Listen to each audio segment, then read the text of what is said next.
नमस्कार दोस्तों। और मध्य प्रदेश शासन द्वारा जो नवीन अवकाश अधिनियम है उसे लागू कर दिया गया है। कब से लागू होगा और क्या प्रावधान होंगे, तो सबसे पहले हम आपको अर्जित अवकाश से संबंधित प्रावधान हैं वो बताएंगे। कितने दिन का अर्जित अवकाश मिलेगा शिक्षकों को और किस प्रकार मिलेगा।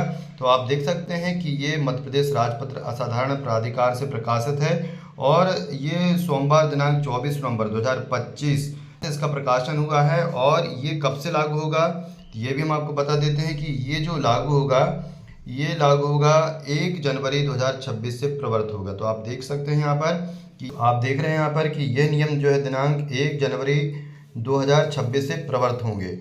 तो सबसे पहले हम इसमें जो है कि जो अर्जित अवकाश है शिक्षकों के लिए है ना, सभी के लिए तो जो है अर्जित अवकाश 30 दिन का रहेगा, लेकिन शिक्षकों के अर्जित अवकाश की जो बात आ रही थी तो सबसे पहले हम उस धारा को देखेंगे, नियम को देखेंगे, और वो है नियम 25, 26 और 27 के अंतर्गत। तो सीधा हम चलते हैं यहाँ पर नियम 25, 26 और 27 की ओर, जो कि शिक्षकों से और अन्य कर्मचारियों से रिलेटेड है।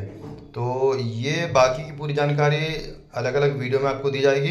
तो यहाँ पर आप देख सकते हैं सबसे पहले हम नियम 25 को देखेंगे। यहाँ पर जो दिया है नियम 25 वो दिया है अवकाश विभागों के अलावा, यानी कि अवकाश विभाग जो है वो शिक्षा विभाग अकेला होता है जिसे अवकाश विभाग माना गया है। तो अवकाश विभागों के अलावा अन्य विभागों में सेवारत शासकीय कर्मचारियों को अर्जित अवकाश। तो यहाँ पर देख सकते हैं कि शासकीय सेवक जो अवकाश विभागों के अलावा है उन्हें वर्ष में प्रत्येक कैलेंडर वर्ष में 30 दिनों का अर्जित अवकाश की पात्रता होगी। और 1 जनवरी से लेकर के जुलाई तक के 15 दिन और फिर जुलाई से 15 दिन, यानी कि प्रत्येक वर्ष 1 जनवरी तथा 1 जुलाई को प्रत्येक शासकीय सेवा के अवकाश लेखे में 15-15 दिनों को 2 किस्तों में अग्रिम में अर्जित अवकाश जमा किया जाएगा। तो ये आप देख सकते हैं कि 1 जनवरी से लेकर के जुलाई तक के 15 दिन उनको मिल जाएंगे, और उसके बाद जुलाई से लेकर के जो यानी कि अगला जो दिसंबर होगा 31 दिसंबर तक के, वहाँ पर फिर 15 दिन उनको मिल जाएंगे। अब यहाँ पर जो बात करें, अब ये एक चीज़ और इसमें है कि नकदीकरण जो है वो 300 अवकाशों का हो जाएगा, यानी कि 300 अवकाश जो हैं उसका नकदीकरण जो है वो चाहे तो करवा जा सकता है। अब ये कि यहाँ पर आती है फिर बात अगली आती है नवनियुक्त शासकीय सेवक के संबंध में अर्जित अवकाश। तो इसके लिए हम आपको पृथक से वीडियो जानकारी दे करके बताएंगे। और सबसे महत्वपूर्ण जो जानकारी जिसका शिक्षक इंतजार कर रहे थे वो ये है रूल 27 यानी 27वां अवकाश विभागों में सेवा करने वाले शैक्षणिक शासकीय सेवक के लिए अर्जित अवकाश। तो ये बहुत महत्वपूर्ण है कि शासकीय कर्मचारी लंबे समय से इंतजार कर रहे थे। तो इसे ध्यान से आप लोग समझ सकते हैं कि प्रत्येक शैक्षणिक शासकीय सेवक जो अवकाश विभाग में कार्यरत कर रहे हैं, तो शैक्षणिक शासकीय सेवक जो अवकाश विभाग में कार्य कर रहे हैं, यानी कि जिन्हें ग्रीष्मकालीन अवकाश की पात्रता है, के अवकाश लेखे में प्रत्येक कैलेंडर वर्ष में जनवरी और जुलाई के प्रथम दिन 5 दिनों की 2 किस्तों में अर्जित अवकाश अग्रिम में जमा किए जाएंगे, यानी कि वर्ष में 10 दिनों का अर्जित अवकाश मिलेगा। शैक्षणिक जो शिक्षक हैं, समझ लीजिए शिक्षक जो हैं जो कि अर्जित अवकाश लेना चाहते हैं, तो 1 जनवरी को 5 मिल जाएंगे उनको अर्जित अवकाश, जो कि जिसका उपयोग वो जुलाई तक कर सकते हैं, और जुलाई के बाद फिर 5 दिनों का अवकाश उन्हें अर्जित मिलेगा।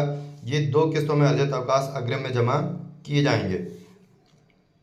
अब इसके बाद देखते हैं किसी खा दिया हुआ है कि किसी ऐसे वर्ष के संबंध में जिसके लिए कोई शासकीय सेवक अवकाश के एक भाग का उपभोग कर लेता है। जो अवकाश का एक भाग मतलब ये मान के चलिए कि जो उसे जो अवकाश मिलते हैं, समझ लीजिए कि 45 दिन का अवकाश मिलता है कर्मचारियों को, शैक्षणिक कर्मचारियों को 45 दिन, या अब 30 दिन कर दिया गया है। ऐसे वर्ष के संबंध में जिसके लिए कोई शासकीय सेवक अवकाश के एक भाग का उपभोग कर लेता है, एक भाग यानी कि 2 भागों में मिलते हैं, एक मिलता है आपको ग्रीष्मकालीन अवकाश और दूसरा मिलेगा आपको अर्जित अवकाश। तो उसका यदि आपने एक भाग उपयोग कर लिया है तो वह पूर्ण अवकाश दिनों में से उपभोग नहीं किए गए अवकाशों दिनों के 20 दिन के अनुपात में अतिरिक्त अवकाश मिलेगा। अब यदि आपने 30 दिन में से या 45 दिन में से आपने 30 दिन का उपयोग कर लिया है, 15 दिन आपके रह गए हैं, तो उसका 20 के अनुपात में आपको शेष जो है वो आपको इनमें उसका जुड़ जाएगा। ठीक है, किस प्रकार जुड़ेगा तो वो एक उदाहरण से आप देख सकते हैं। परंतु एक कैलेंडर वर्ष में जमा किया गया कुल अर्जित अवकाश 30 दिन से अधिक नहीं होगा।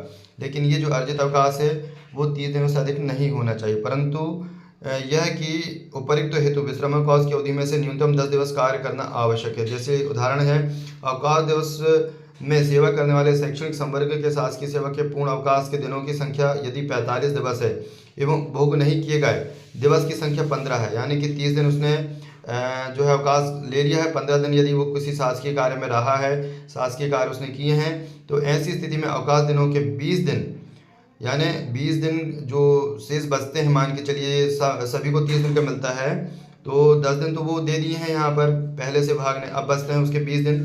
तो 20 दिन अन्य शासकीय सेवकों को पात्र अर्जित अवकाश 30 एवं विश्राम अवकाश विभाग के शैक्षणिक संवर्ग को पात्र अर्जित अवकाश 10 का अंतर के अनुपात में 7 दिवस के अतिरिक्त अर्जित अवकाश की पात्रता होगी, जो उस वर्ष के कुल अर्जित अवकाश 30 दिनों तक सीमित होगी। तो यहाँ पर आप उदाहरण को देख सकते हैं कि आपको पूर्ण अवकाश के दिनों की संख्या है, मान के चलिए 45, उपभोग नहीं किए गए दिनों की संख्या यानी कि 30 दिन तो आपने उपभोग कर लिया, 15 दिन आपके बचे थे, यानी 15 दिन आपने जो है वो कार्य कर लिया है शासन के अंतर्गत।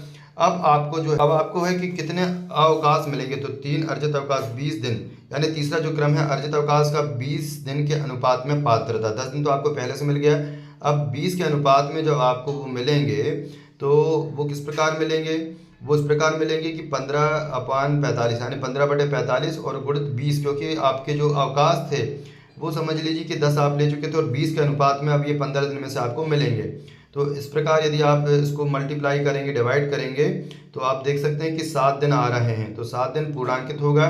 तो ये 7 दिन जो हैं अब आपको यहाँ पर यदि आपने ग्रीष्मकाल अवकाश में यदि आपने कार्य किया है, 30 दिनों का यदि आपने छुट्टी ले ली है, 15 दिन कार्य किया, तो उस 15 दिन के एवज में आपको यहाँ पर 7 दिन जो है वो एक्स्ट्रा मिल जाएंगे, ठीक है।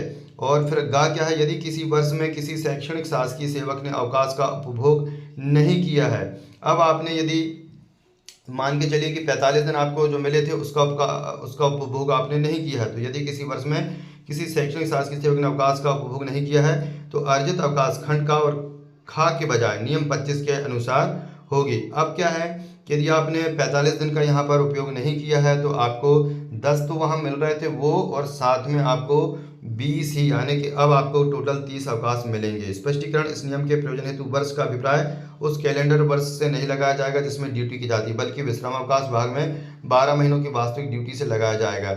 और ये भी है, जब तक कि उच्च अधिकारी के सामान्य या विशेष आदेश द्वारा किसी शासकीय सेवक को विश्राम अवकाश या उसके भाग का लाभ उठाने से वंचित नहीं किया जाता, तब तक यह माना जाएगा कि विश्राम अवकाश के पात्र शासकीय सेवक ने विश्राम अवकाश या उसके भाग का लाभ उठाया है।